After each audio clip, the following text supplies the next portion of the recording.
Let's get ready in Telugu. First moisturiser apply చేస్తున్నాను. తర్వాత sun screen. బయట చాలా ఎండగా ఉంది. సన్ స్క్రీన్ లేకపోతే అంతే పని ఇంకా. So once done. ఇప్పుడు బ్యాక్ కోమ్ చేసేసి హెయిర్ టక్ చేస్తున్నాను అనమాట. సో దట్ నా ఫేస్ మీద హెయిర్ పడకుండా ఉంటుంది నేను మేకప్ అయ్యేటప్పుడు అని. కన్సీలర్ యాడ్ చేశాను. కన్సీలర్ సెట్ అయ్యేలోపు ఫౌండేషన్ యాడ్ చేస్తున్నాను. మంచిగా స్ప్రెడ్ అవుట్ చేసుకుని ఇప్పుడు కన్సీలర్ని డ్యాబ్ చేసి పెడుతున్నాను అనమాట. సో జస్ట్ రబ్ చేయొద్దు, కన్సీలర్ని ఎప్పుడు డ్యాబే చేయాలి. ఇప్పుడు బ్లష్ యాడ్ చేశాను. తర్వాత లిప్ కలర్ యాడ్ చేస్తున్నాను. యూజువల్గా లిప్స్టిక్స్ బయటకి వెళ్ళినప్పుడు తింటే పోతాయి కదా. సో లిప్ కలర్ యాడ్ చేసుకుంటే ఏంటంటే లాంగ్ లాస్టింగ్ ఉంటుంది అనమాట. ఇప్పుడు ఐబ్రో సెట్ చేశాను. జస్ట్ ఐబ్రో జెల్ యూస్ చేసి సెట్ చేసుకున్నాను అనమాట. తర్వాత ఇప్పుడు హెయిర్ వచ్చి పార్టీషన్ చేసుకుని మంచిగా కోమ్ చేసుకుని హెయిర్ ప్రొటెక్టెంట్ వేసుకుని హెయిర్ డ్రై చేస్తున్నాను.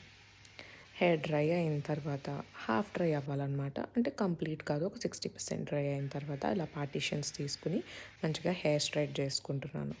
హెయిర్ కోంబ్ అయిన తర్వాత ఇప్పుడు కర్ల్స్ చేద్దాం అనుకున్నాను, బట్ సెట్ అవ్వట్లేదు. అందుకనే కొంచెం ఈ క్రీమ్ యూజ్ చేస్తున్నాను. ఇది మౌస్ క్రీమ్ అనమాట. ఇది అయిపోయిన తర్వాత కర్ల్ సెట్ చేస్తున్నాను అనమాట. ఇలా కర్ల్ సెట్ చేస్తున్నప్పుడు రైట్ సైడ్ మంచిగా వచ్చినాయి కానీ లెఫ్ట్ సైడ్ కుదరలేదు. అండ్ మాకు టైం లేదు అని చెప్పడం వల్ల నాకు ఇంకా ప్రెషర్ వచ్చేసింది. ఇప్పుడు పెద్ద బ్లోవర్ తీసుకుని హెయిర్తో కుస్తీలు పడుతున్నాను నేను.